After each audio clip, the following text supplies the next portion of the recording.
What's going on, guys? Good to see you back. And today I have the Uta deck for you. I think it's shiny. So, I've been messing around with the Uta deck, and our crewmate, one of our crewmates, has been playing it and has been really enjoying it. That's the deck they've pretty much been playing this format. Something very fun, something very casual. But lets you play the mighty Sunny Coup. So, nothing wrong there, that's for sure. But other than that, I hope you enjoy the video.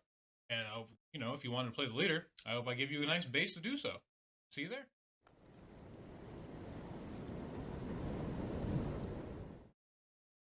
Alright, hey, what's going on, crewmates? Today I'm back with another deck profile, and today we're going to be focusing on the Promo Utalida. So this is a deck that I drafted, and my crewmate has been playing around with it for the past few weeks. Been very enjoying it. It's a very fun deck because you get to play some very funny cards in it. But the leader's not all that bad at all. It's a very fun deck. Locals, go for it. There's nothing wrong with playing some different decks at your local tournaments. Now, Uta's ability revolves around vanillas, so cards without effects. And she is a base red leader with 5 life. And activate main once per turn, pay 1 Dawn, and a card with no base effect gains 2k.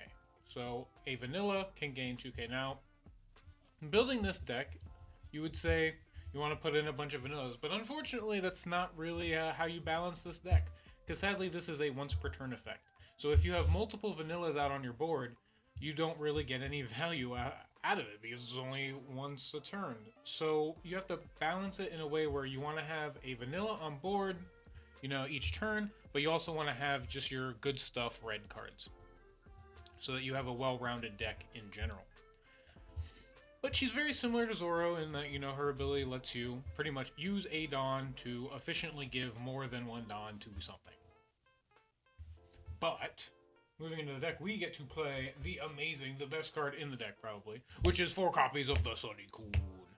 So this is your main vanilla beater, especially, in the early game. It's a 1-drop. So you get to slam this down, and then with your Uta leader, you get to pay 1 to make this a 5k attacker, which means it hits leader, which is the most important number in the game, 5k, and your 1-drop can hit that number thanks to Uta. Things to mention are, Sunny-kun is actually a Straw Hat crew, so Nami can get Sunny-kun off the top 5 cards of the deck, which she can't do for the other 1-drop vanillas, like Komichio and Karu. Sunny-kun is in fact a Straw Hat crew, so there is synergy with Nami with the Sunny-kun. This is also recyclable with Uta that's later on in the deck. And come on, you want to beat someone's face in with the mighty Sunny-kun. Continuing on with the 1-drops, we have our little search card in Miss Nami Swan. So, for those of you who don't know, Nami lets you check top 5 cards of the deck on play for a Straw Hat Crew type card and add it to your hand. So she's very good at getting you to your pieces, which, as I stated, is Sunny-kun, which is very nice. So that's very nice. Nothing much to say about this. You know about Nami if you've been playing the game. Next up we have Otama. So Otama is one of the best cards in red at the moment. She has 2k guard and her on-play effect is fantastic. You get to give an opponent's character minus 2,000. So not only does that let you easily beat over it, but it combos with several effects in the deck, such as Jet Pistol and Nico Robin. It's a very good utility card, and it's not bad in your hand, because she has 2k guard. I'm going to go ahead and pop 4 Chopper down on the board.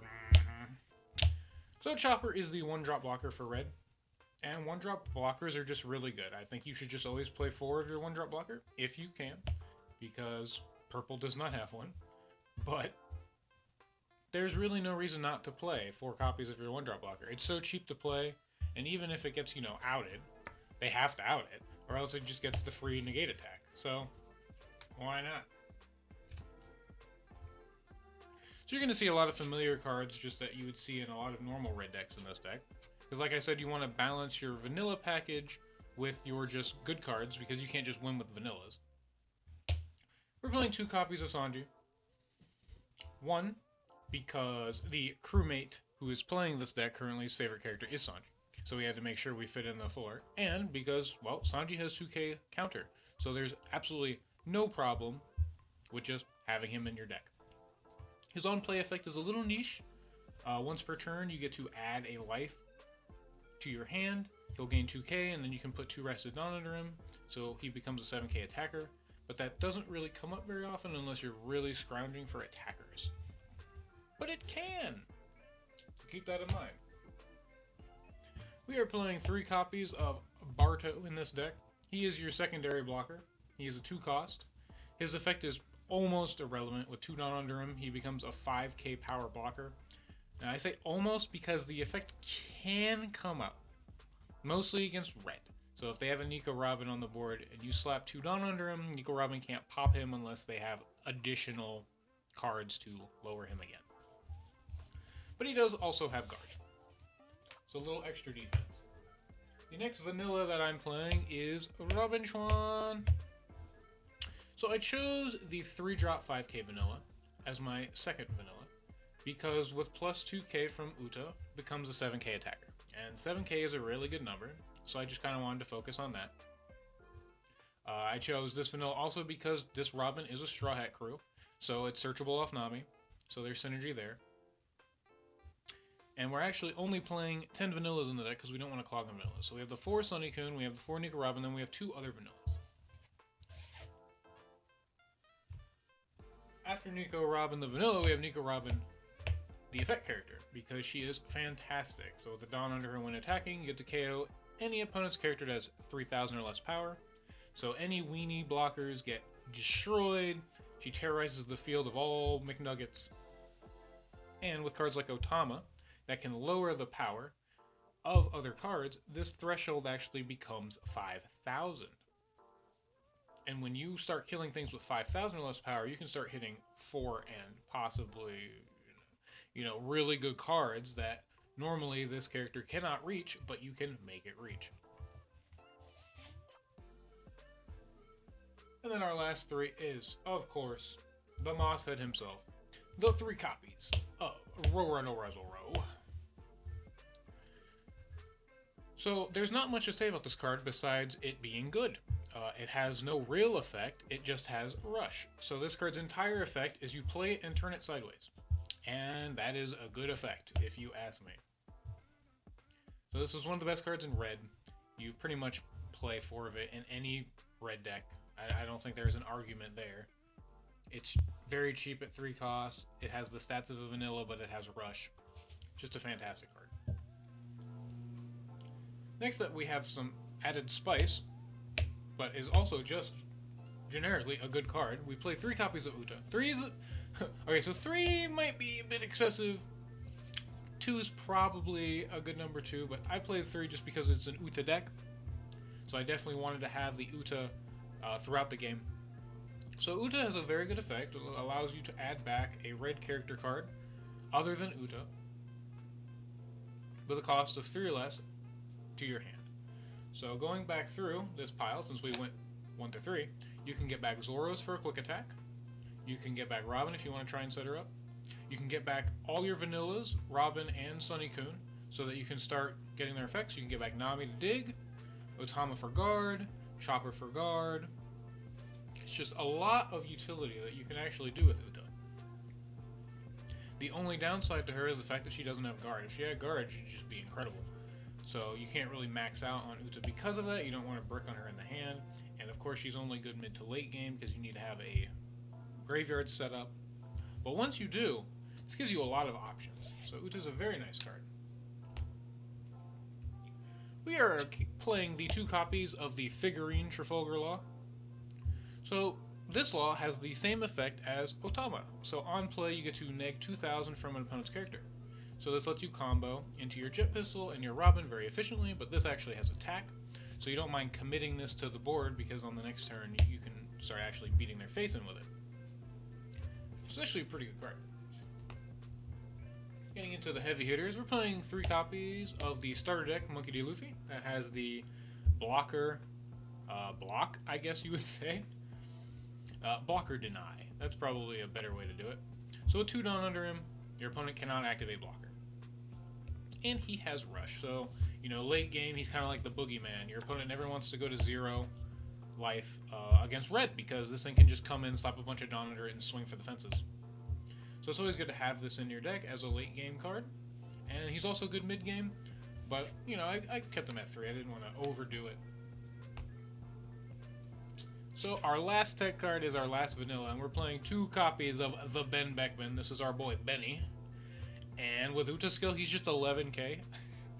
So it's kind of overkill, you know, to be honest.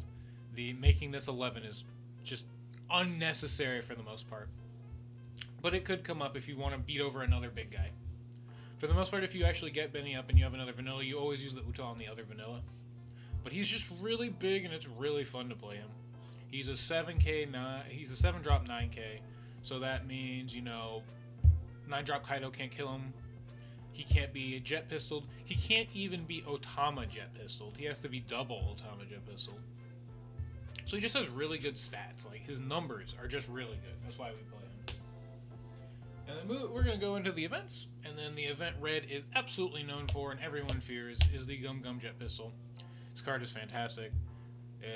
For 4, you just get to KO anything with 6,000 or less power, and Red has cards that let you make, you know, bridge the gap between making this just kill anything you want it to kill. You know, 8,000s are easy because you just have Otama and Law. You can even kill really big guys because we also play Round Table. It's a trigger that also just pops the 6k. It's just a really good card. So here's the Round Table I was talking about. We're playing 2 copies of it in this build, just because we kind of like the card. And 1, you don't see it because you can't search this card. It's a Beautiful Pirates and a Supernova card. But for 4, you get to neg 10,000 from anything. So Pistol kills anything in the game. Even Robin kills anything in the game, because even the 10-drop Kaido that wipes the board goes to 2k with this, and then Robin just cleans it up. So it's a very good card. It's completely up to you if you want to run 2 or 1 or even none of this. We just prefer the card. And play 2 defensives. It's between Radical Beam and Red Hawk for me, really. We're doing Radical Beam right now, but I think Red Hawk is a good card too. So it's really up to player preference and your mood for the day. But Radical Beam is a 1 cost that gives you 2k, but if you're 2 or less life, it gives you 4k for 1. So it's like Bolo, Breath, and Purple. It's very efficient. And then the trigger gives you 1,000 for the turn. And almost, you know, it doesn't come up very often, but it can. But yeah, it's a pretty simple list. You know, nothing too crazy to really go about. You just want to try and have a vanilla every turn established, so that you can use your Uta effect, get a free 1,000 on your guys, so that your Sunny Kun is hitting for 5, and really just your Robin is hitting for 7. So those are solid numbers for what you're investing into them. And, you know, we only play the 10 vanillas, like I said, because she's once per turn. If she wasn't once per turn, you know, that completely changes the formula. You'd pretty much just want to run all vanillas, and every turn you're tapping like 5 and just boosting everything by 2k. That would be pretty aggressive. But because once per turn, you have to build your deck a little bit differently. You want balance. You don't want to have a bunch of vanillas, because you're not going to get value that don't have effects, and you'll probably lose. So you want to have that sweet spot where you have your good red cards, and then your 1 vanilla chilling there on the field, so that you can boost. But, you know, other than that, not super much else to say here. We'll go ahead and put the partners in crime together. If you enjoyed the video, go ahead and help support the channel. Give a like, subscribe if you haven't done so already. It really appreciate it. You know, we just reached 300, and that is fantastic. Anything else to go over before I say goodbye? Well, right now we have, you know, some tournaments going on, so I'm not going to be testing anything super fancy at the moment. I'm going to just be playing decks that I've already tested with. But I am planning to go ahead and mess around with the Smile deck in the coming weeks, so I hope you look forward to that. And other than that, how about a question of the day, because we haven't done that in a while. So what is your favorite fun deck right now? You know, we have the big decks. Everyone knows about those.